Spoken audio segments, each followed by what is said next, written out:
Hey there, and welcome back to Conversations at the Well. In this episode, this episode and the next few episodes, we're going to be talking about our trip to Tulsa, Oklahoma, and one of the stops we made to Transformation Church, Mike Todd's church. I don't know what you think about him. I don't know what your opinion is, but I think over the next few episodes, you're going to get a few nuggets that should be helpful for you and for your life. So join us, grab a chair, grab some coffee, and join us at the well for this great episode. Hey there, and welcome back to Conversations at the Well. We have just gotten back from Tulsa, Oklahoma, a little work trip / vacation / getaway / all this stuff. I'm noticing your vacations are a lot of work.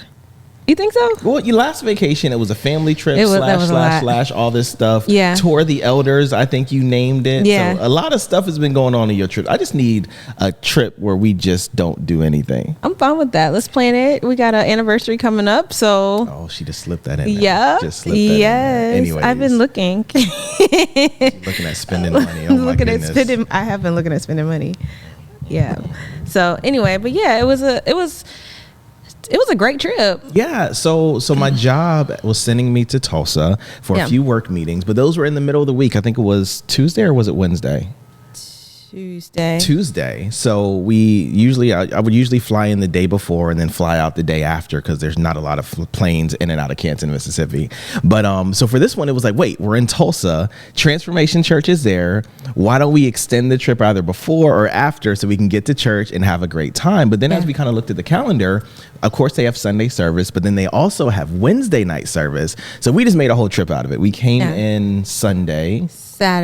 We drove up Saturday. We actually drove. Yeah. We stopped a few places on the way.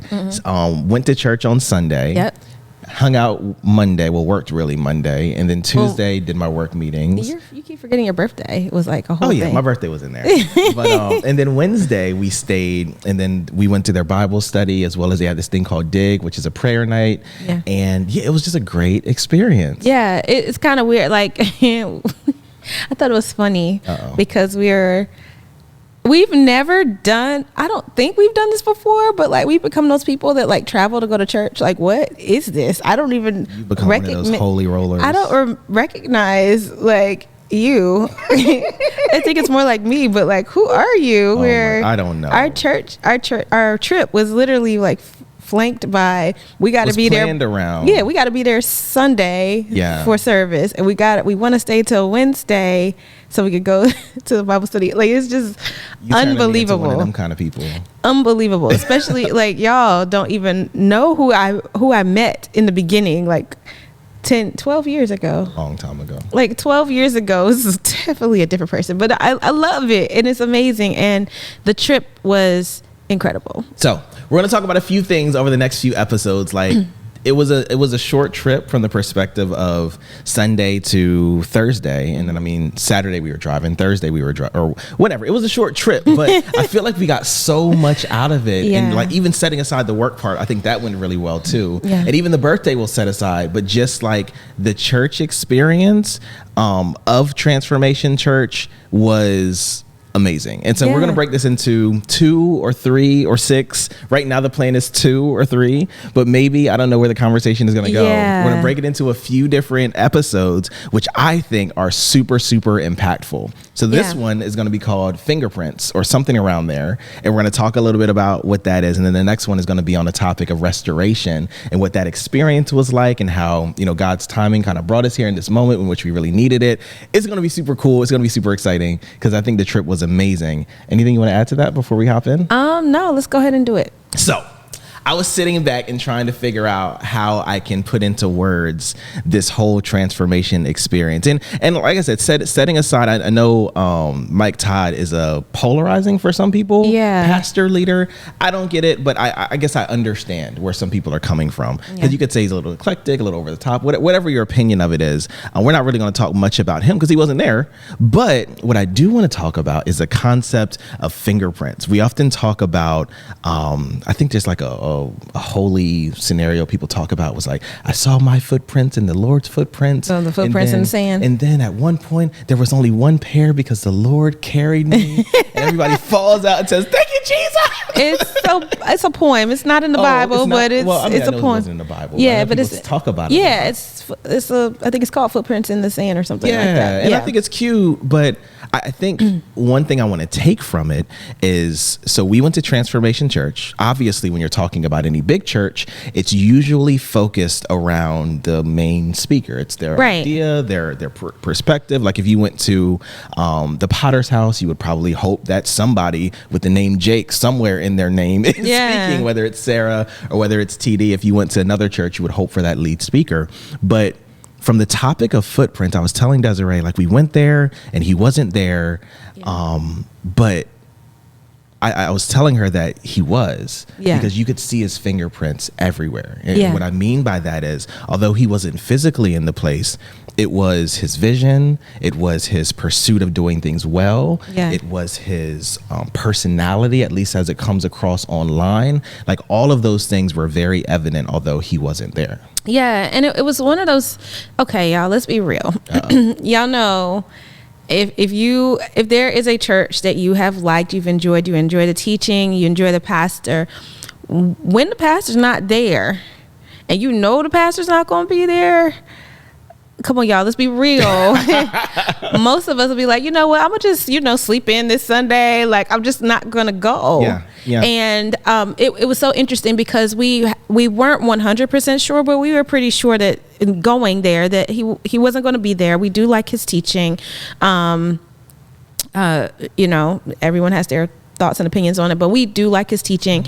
And going up, I remember just like reflecting and thinking and praying and being like, I still want to go. I still want to go, and I want to see it more from like, is it really, like, how does it translate into in person, and how much of the in-person experience translates online, and just wanting to look at it from an operational standpoint, to be honest with you all, just because of our role in the church, and we know we've been very ingrained in the operations of our church, and so wanted to really see what it was going to be like.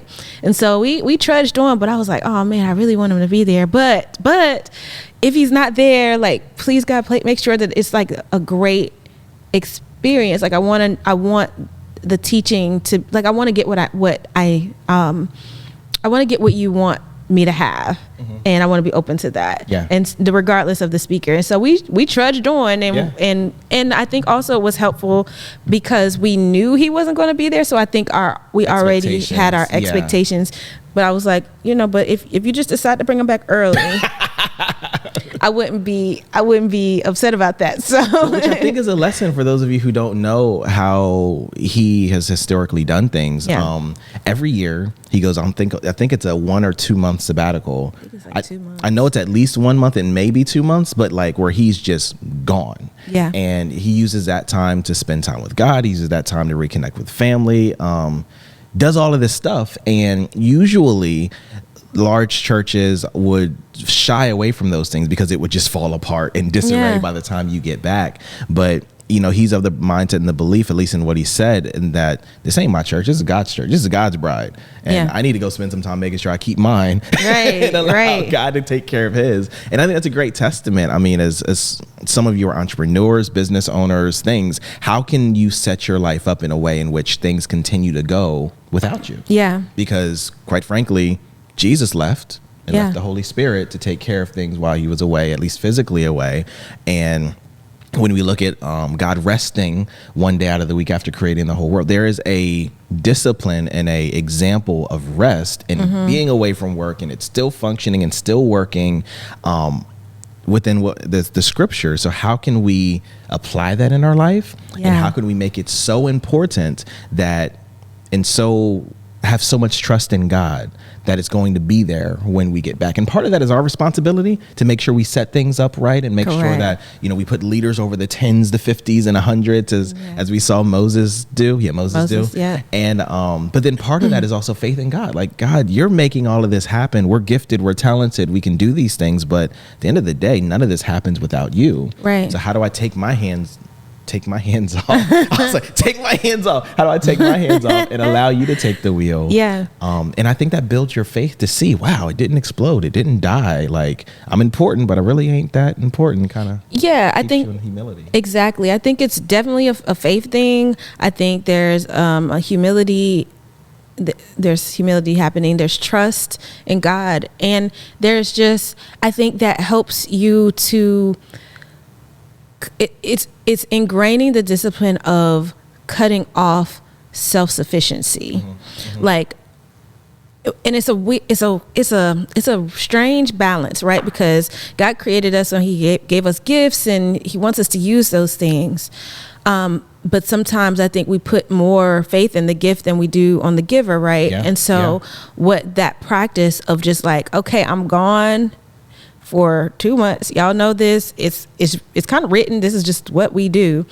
But how do we get into a place where we're cultivating the gifts of others as well, where we're identifying who needs to be in these different places in order to keep things going? Like there's a lot of, I imagine there's a lot of prayer involved in just like understanding and having wisdom and discernment about how to set that up so that you can walk away for a few months at a time. Like it's always, I'm planning to come back. Like that's not a thing. So don't worry. It's not that. It's just, I do need to, if I'm here for, how many months?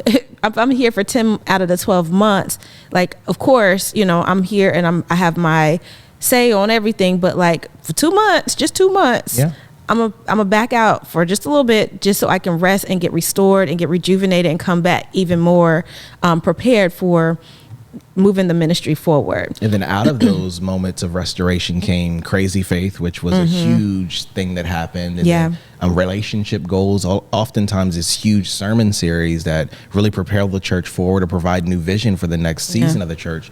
He says, come out of those things. So I think it's just a really good discipline. And I know we've talked about doing we didn't call it sabbatical, Sabbath. Doing our Sabbath, and hopefully you've kind of tried and have taken at least some piece of that conversation along with you. But I think it's certainly something that can be a value add to people's lives, because even if you're going to take some time off, there's some preparation, there's people that you need to have in place, but then it also requires for you to recognize what's most important.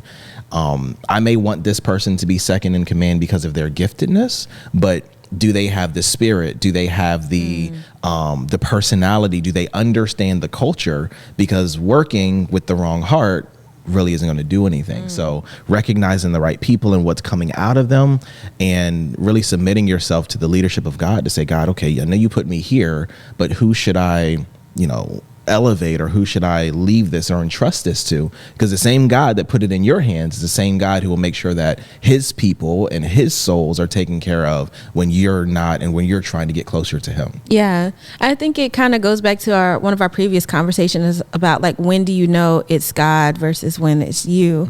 And oftentimes those things are in conflict with one another. But like, can you imagine praying that prayer, like, God, show me who you need to be who should be in charge and all of that, and then God is like, that person over there, and you're like, wait a minute now, hold up now, I thought it was over here, and then God's like, no, over there. And so now you have a choice. Do you do what God said do, or do you go with what you want?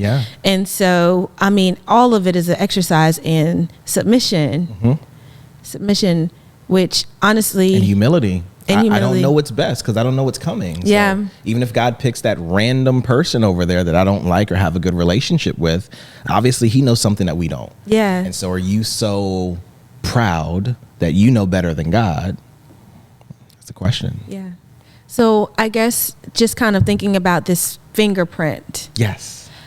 I guess can you elaborate on what your experience was like? And I guess, well, first of all, did you miss him not being there? Did you miss Pastor Todd not being there? So I think when we were going up there, I certainly had a desire to hear him speak and wish that he was there.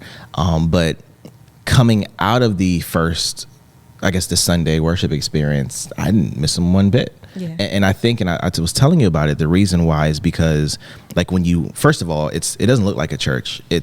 You pull up and it's like, that's interesting. I mean, it looks like the pictures, but there's, of everything that's posted, it's not really much of the building, so you don't really know what you're going into. Yeah. But I did like kind of go on Google Maps to see what it was going to look like. But it looks different than you would expect. So you go in the parking garage, you come out, there of course the people showing you where to park and everything, and it's like you open this. We didn't even go through the front door. We went through the side door, which was closest to the parking garage, and it's almost like, to me, the environment changes from hot, sweltering, like outside to, it was actually kind of cold in there, but it's just like you're walking into a different space. It just felt different. Yeah. And so you go in and volunteers are smiling and not just interacting with people, but interacting with each other. They're all wearing like orange shirts, so you know who you can ask questions to. There's TC like boards everywhere, like welcome home up top and welcome to Transformation Church.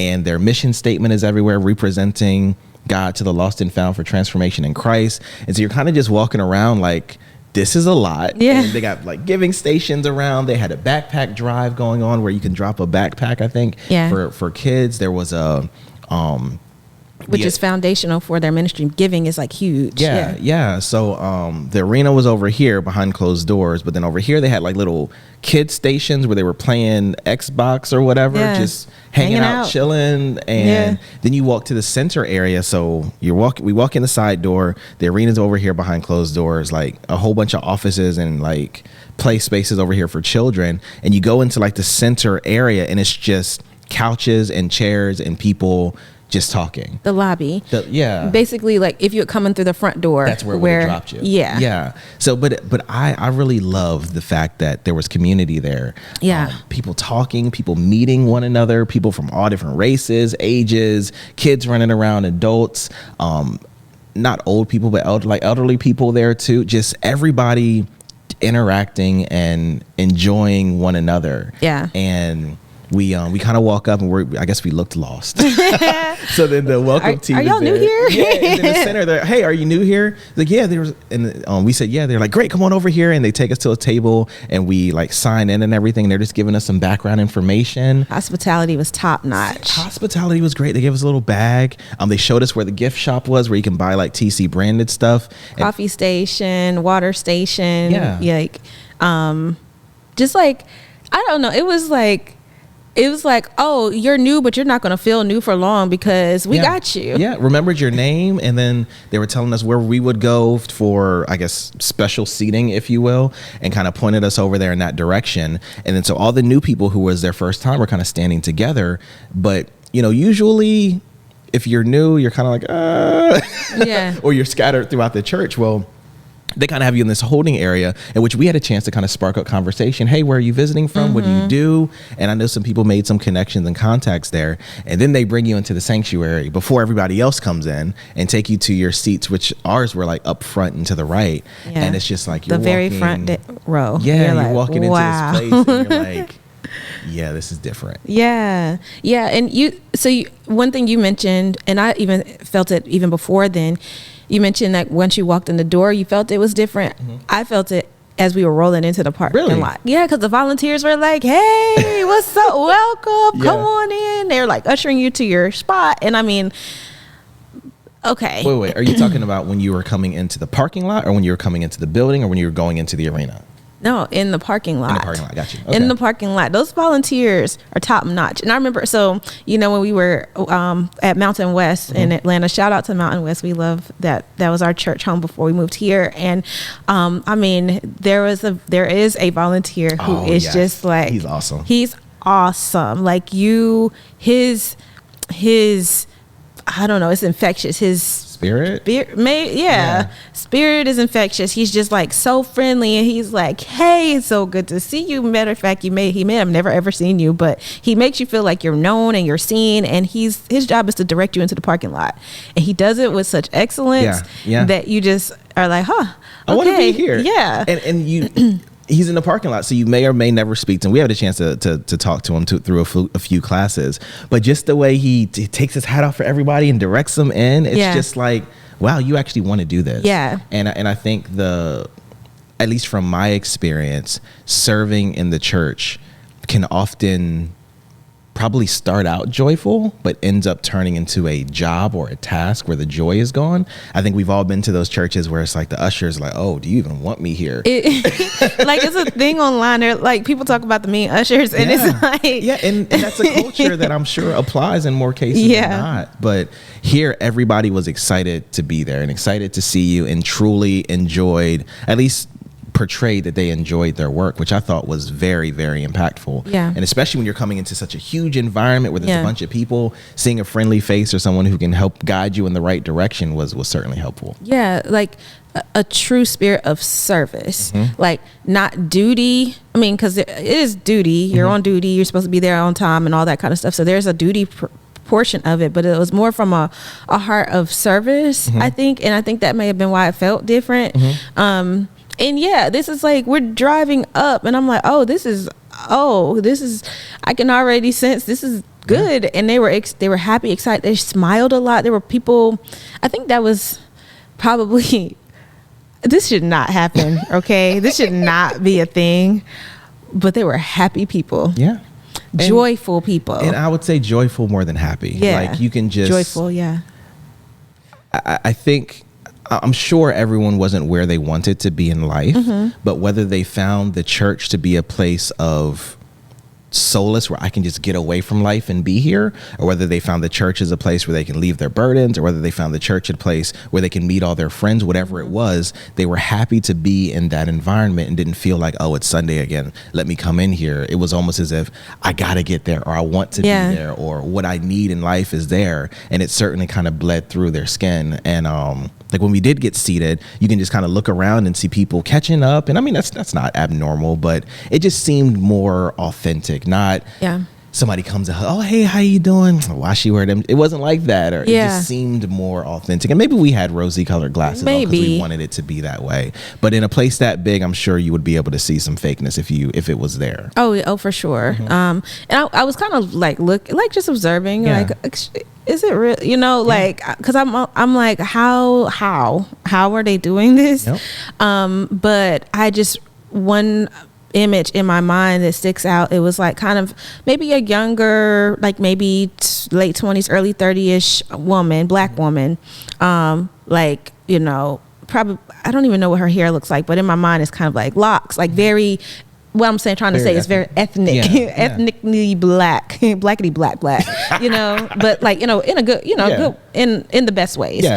And an older, maybe late 50s, early 60s, white man, gray hair, like quintessential white guy. And they embraced, and hey, how you doing? And like, it was not just like a, hey, how you doing? Passing by kind of thing, but it's just like, I know you, you know me, we're like connected.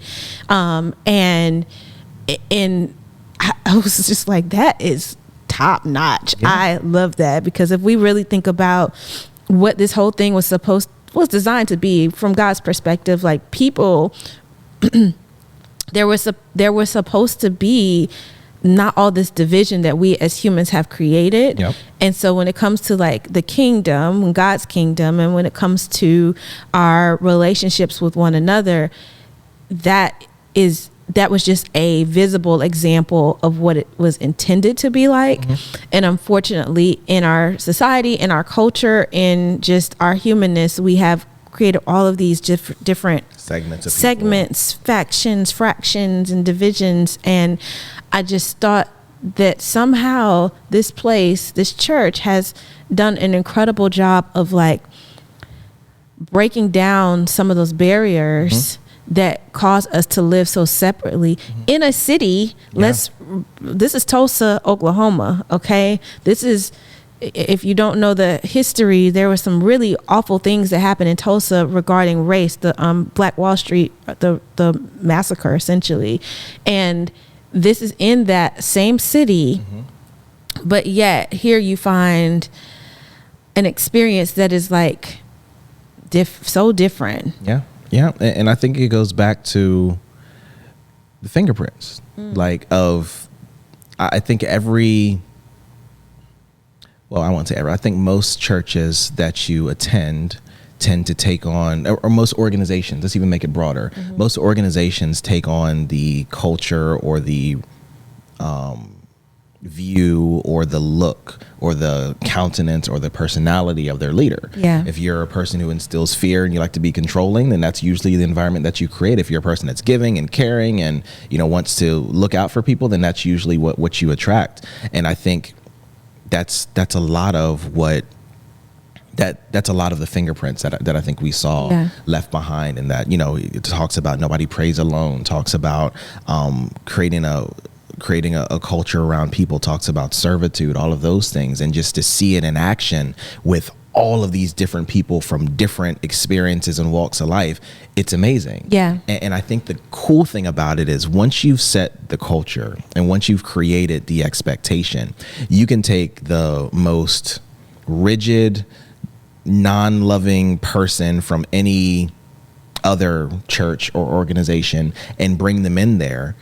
And either they're going to feel so uncomfortable by just people walking up and talking to them and loving them, even if they're not feeling good, that they're going to change or want to say, hey, what do I need to do? Or what must I do to be like that? Yeah. Or they're going to leave. Right. But it's about so cherishing what you have that you don't allow it to be muddied until it's strong enough to stand on its own. So now I can go leave for 2 months because the foundation and the culture of it is so strong, and the leaders are fighting and sustaining that even in my absence, that it can live without me. Yeah.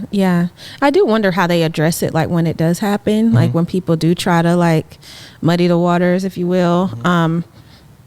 We wouldn't have seen that. I'm sure it happens behind closed doors, but I think that was really, really cool to see. And even how they define their groups, their tribes is what they call them. And it's like, I found my tribe. And so I think some of them are based around just common interest, or maybe there's people who came in around the same time. I don't know how they divide it up, but I was like, man, even the word of tribes is just kind of a cool thing too, from a number of perspectives, because although we did talk about black and white, Oklahoma also has like a huge Native American, Indian, Alaska Native and American Indian population there. And to think about tribes, like that's right on brand. I didn't think about that. So and to know that tribes, although they may have a common interest or a common something, they still can interact and be with one another, and there's like a spirit of collaboration and like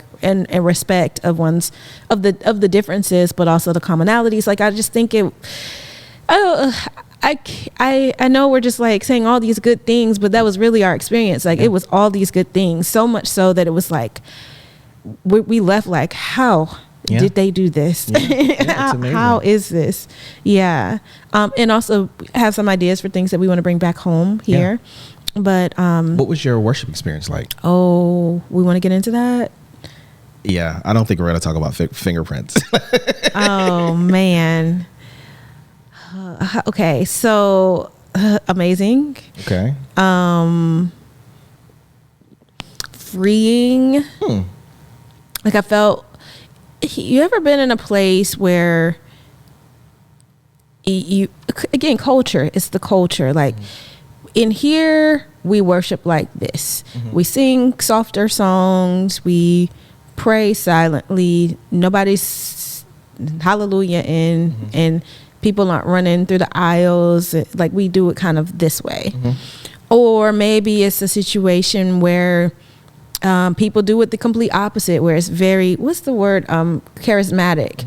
And it's like a whole lot going on. And if you're not like this, and you're not in the spirit, right? If you're not praising like this, then you like, how can you sit there and all that? And it's like people's experience in worship range the gamut. It can be quiet and still, but it can also be like full out, like running through the aisles.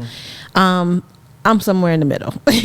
So for me, I felt for the first time in a really, really long time that I was able to worship freely the way the Spirit was moving me to worship.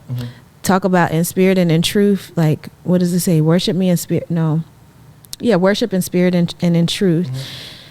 And I felt like I was having my spirit and in truth experience, but I was also really kind of self-conscious because I'm like, are people looking at me? Like, what are they going to think if I do this or that? Because again, we were new into the space and I didn't really know what was allowed and what was not. And you kind of, when in Rome, you do as the Romans, right? So I was a bit self-conscious of that, but I felt like I was being prompted to kneel.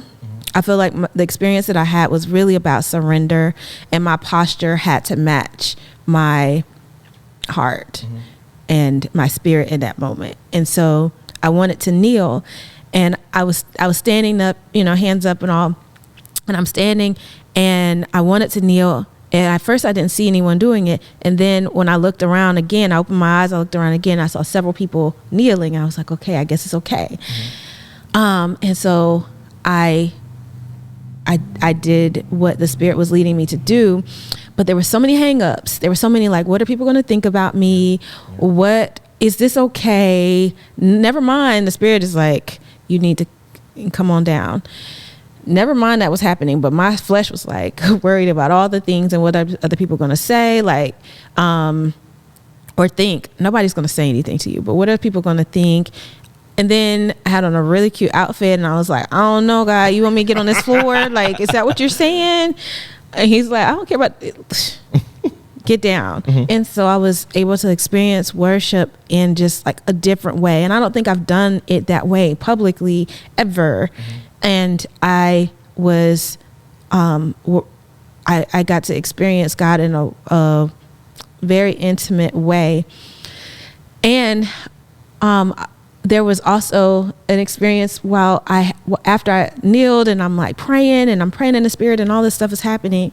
And then someone comes behind me and like gets down with me and prays with me and begins to tell me all of these things that only God would know. Which is so crazy because I didn't think about it then. I thought about it while we were sitting at the table about, often when they're doing the altar call or the call to salvation, he's like, here at TC, nobody prays alone. Fingerprint. Yeah. Like, which is crazy to think about. Yeah. And then to recount it, shout out, can I say her name? I don't know. Anyway. First initial. T. There you go. Okay. Shout out to T. She was also having an experience. She was in worship and she was praying about her things, but she said, I felt you, and I felt you even stronger than I felt myself. And I knew God was saying, go pray with her. And she did, and I'm so grateful for it because it clarified so much about what was going on in that moment, which was a bit confusing. which I think a lot of what you're saying is, I think some people are like, oh, that's just regular church, but I think for many, maybe even most, being in an environment where you feel comfortable to worship however you worship, being in an environment where others feel comfortable to worship and take part in your experience at the prompting of God without wondering or worrying about what people would say or if this is right or how they would respond, I think speaks to the safety of the environment. I think because I think so often in church, if someone who needs God a lot because of their experiences has a moment with God, the first thing everyone else thinks is, well, I know how you live. Why are you doing all of this? Or why are you acting so extra? But I think Fingerprint, to create an environment of safety to where you can lay yourself bare, you can lay your burdens bare. And I mean, he does it from the pulpit just about every Sunday, but setting that tone to where that's okay and that's comfortable. And it may be unnatural to someone coming in from the outside as a visitor, but it's not unnatural to those who call that house home. Yeah. Well, I mean, I know I've also experienced where you're in a room full of people, but you feel like you're by yourself. Yeah. And like in church and other places as well. But like that experience is not uncommon. I felt that and feel that pretty often, but there was certainly an intimacy, kind of like a one-on-one happening between God and me. But for God to invite someone else in to be like, no, I see you, and these are the things that I'm trying to reveal to you in this moment, was just incredible. And then one of the other things I thought were notable was, okay, the singers were like, they were so good. So you got singers, and then you got like people when they open their mouth and you're like, oh, this is different. Yeah. Like they were different. Yeah. Like, I don't know. They may have had a career at it. Who knows? But like these people, they could really, really, really, really, really, they were fantastic. But I don't know how you felt, but for me, sometimes it gets real showy because when you know you can sing, you gonna sing and you gonna do all your things and all of that, and it kind of becomes more about like you and your singing and how good you can sing, and less about like who you're singing to and what, and just kind of directing people to God and the worship of God.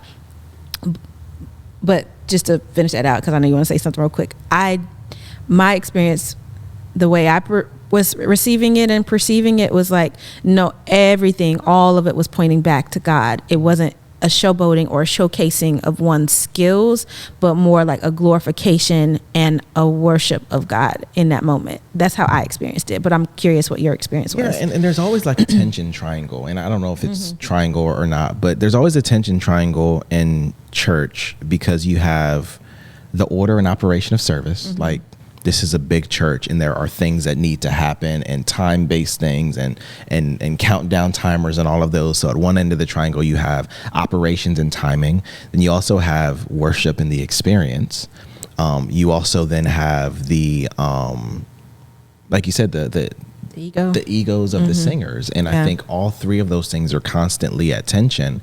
And it seems like, and this was just one service, but it seems like it seems like the God and the Spirit side won, where even like the flow of service had one of the pastors come up there to move it on, but it was just like, this is a moment. And so I think every church experiences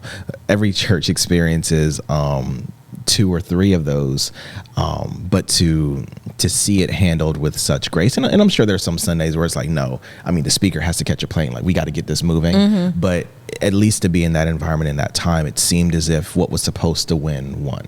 Yeah it was notable, and I wonder if it's like that every Sunday, but I mean maybe we just caught a real good one. I'll take it. Yeah, it was great.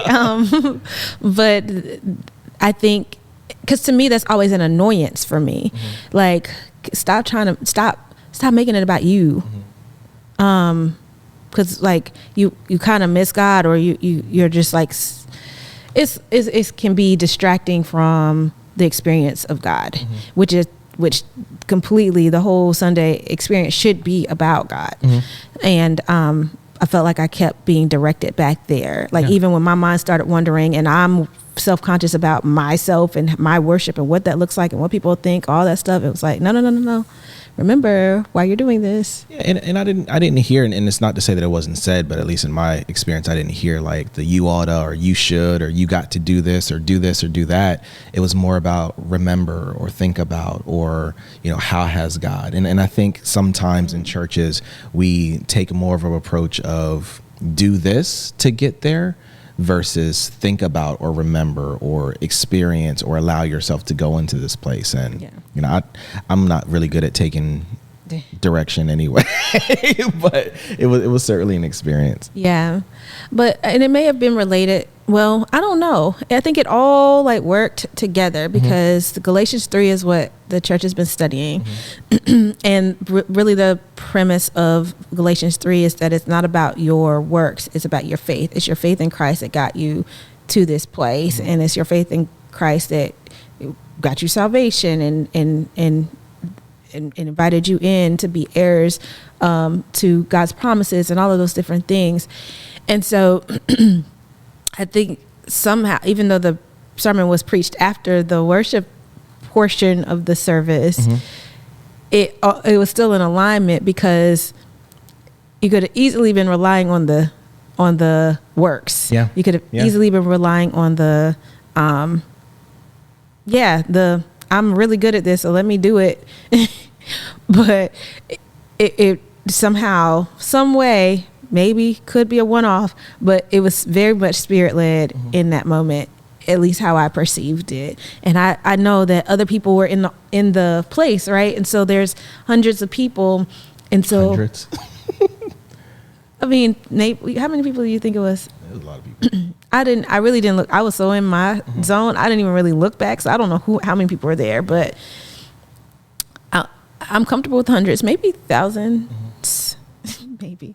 But I also wonder what their experience was like in that same place, because it's all colored by your context, right? Because some folks came in and they probably had a horrible day, even up to that moment, or maybe they've been going through a horrible experience. And I wonder, were they able to also experience God in the incredibly powerful way that I did, and I think you did. But I want to hear about your experience, because you haven't talked about. My experience. Well, what was your worship like? Well, I guess I went in a whole lot more detail, but I tend to do that. So, well, there's no more that you want. Was there any more that you wanted to share about your worship experience? Not well. I think we have to get to restoration in a future episode. Yeah, but yeah, we'll talk about it. Okay. Yeah. So I know one thing that was weird was like offering, because it just came and went, and you're like, wait, what happened? That was kind of weird. Yeah. And then the sermon. So they were in a series. So Mike Todd wasn't there. They were in a series with Pastor Charles, who's an executive or assistant or some kind of pastor. But Experienced pastor. what's that? He's an experienced pastor. What? He's the experienced, like he's over. I think he is the one that tried to make sure that all of the people are having an experience during service. I couldn't hear if you said the experienced pastor or an experienced pastor. Oh, yes, he's over experienced. Got you. Yeah. So, but then they had Dr. Tubman. Dr. Tubman? Yes. Tubman come in, who's like some big built, like big dude guy. Yeah. And he had an amazing sermon. We'll see if we can put the link to it in the show notes or whatever. But that was like freaking awesome and timely. Just the entire experience. I feel like you never want to get your hopes up too much when you visit a church that you think you would enjoy, but much like this, because we talked about in a previous episode where this looks like it should look, but if you zoomed out or panned the camera around, it looks a whole lot different. But yeah. I think that was one experience in which it seemed every bit of what we would have hoped or what we would have dreamed that it would have been, and I think it was everything that we needed in that particular moment. It honestly exceeded my expectations. Yeah, because I was like, surely it's gonna be, it can't be like that, you know. My skepticism was like, we'll see how it really, you know. Yeah. Boy, I was like, oh wait, I was wrong. Like this is really put together. This is very well organized, very well ran. Everyone seems to know what they're supposed to do. Yeah. The joy is there. The connections are there. The community is there. The fellowship, and God is there. Yeah. It just there. I have been trying to think where did they miss? Yeah. And from my perspective, I didn't see where they missed. Should have had some cheaper merch. Interestingly enough, I thought the pricing was not too bad. It was more than what I wanted to pay at that particular moment. Stuff for $10. Yeah, they didn't have $10 things, but I thought that the quality of what they had was really good. It wasn't cheap stuff at all. And some stuff I would have imagined it would have sold for way more. Yeah. So honestly, I didn't think that was, to me, that wasn't a thing, because it was this really beautiful sweatshirt, thick and you could tell it had some love put into that thing, and it was $50, and I'm like, oh, okay, that's not as I was expecting it to be closer to 100. Yeah. So, and then I also am coming from other places, so I don't know, maybe that isn't expensive in Tulsa, I don't know, but I didn't think that was an issue. There are areas we didn't get to see. We didn't have our kids with us, so we didn't see the children's ministry. It looked awesome. It looked fun. Yeah. Can I go? It seemed like the entire top floor was for the kids. Yeah. I couldn't. I was looking for a miss, and I could not find a miss. So I'm trying to figure out how to bad? put it. Huh? Is that bad to look for? Yeah, probably.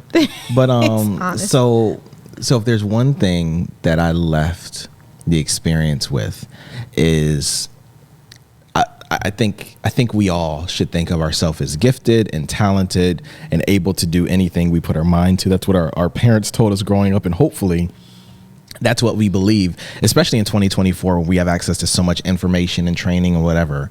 And so with that, and me thinking of myself that way as a gifted person that can like learn and figure out and assimilate things, it was probably the only time in life where I looked at something, and once again, I think the world of myself. So I just preface it with that. It was the only time I've been somewhere or seen something where I thought I couldn't do that by myself. Like in a lot of areas, I'm like, I can figure that out, or it's not that difficult, or I can get the right people. To me, that seemed like someone who went beyond the ability of themselves and had to call upon God to make it work. Yeah. Because you have people, you have personality, you have all of these things that need to happen. You have the procurement of this huge facility. All of those things are so far beyond what you can do in and of yourself. And I think it's amazing to see someone functioning in that level of faith. At least from where we sit, because there's always truth and it may be different, but to see the fruit of such a thing and to be like, yeah, you couldn't have done this by yourself. Like it was just amazing. And it really puts, it confirms that for me specifically, what I think and what I believe to be possible as the church experience is being done somewhere. And it may be done everywhere. I just hadn't happened to be in those places. But for me and from my perspective, it was very important to see, no, it's possible. And no, it can be done. But then two, to see something where it's like, yeah, you good, but you can't do all this. And to see God moving in that arena. Like I think often we read the Bible and think about the Red Sea and all of this stuff. And it's like, well, God doesn't do amazing work like that. And to see that, to me, is equivalent to seeing that, if that makes sense. To get all of these people from different backgrounds inside the same room to curate a worship experience where everybody feels like they're heard and they're understood, to bring in new people into this huge place and make them feel like at home, to have all these different ways to make people feel connected. That's not any man or men or women's ideal or perspective or purpose, but to me, that's God bringing heaven just a little bit closer for us to exist within it. Yeah. I would love to like talk to him and just kind of like just be able to peer into his mind, like how would he describe the process for getting there. That would be amazing. I would love to just talk to him and just sit at his feet and learn. But Pastor Todd, Michael Todd, and Pastor Natalie, I mean, they just, it's amazing. It's amazing what you all have done. If you ever, I don't know if this will ever get into your lap, but it's amazing what y'all have done. I admire you so much. I thank God for you. I thank God for your ministry, because we were really, really touched by our experience. And to call it Transformation Church, like I did feel like I kind of left transformed. And that was crazy, for that mission for me to experience a part of that mission personally. Absolutely incredible. Like it's just, I can't even say enough. So got it. Yeah. Well, that's it. We didn't talk about what we were supposed to talk about. That's all right. That's okay. I think we talked about what we were supposed to talk about.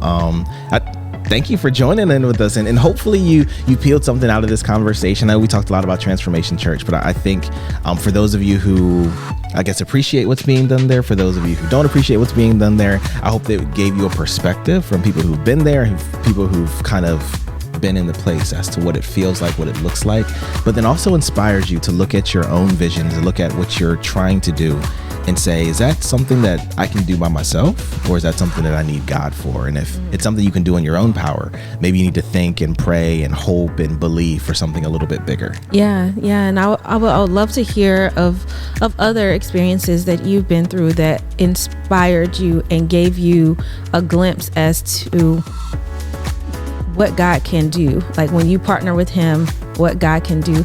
Would love to visit some other places that just even have recommend that. some places Yeah. like, we can go and visit. Because like I said, it was new and different to us, but maybe that's your every Sunday experience. And we would love to see and experience that as well for you too. Yeah. But yeah, thank y'all for joining us for Conversations at the Well, and we will see you next time. Then.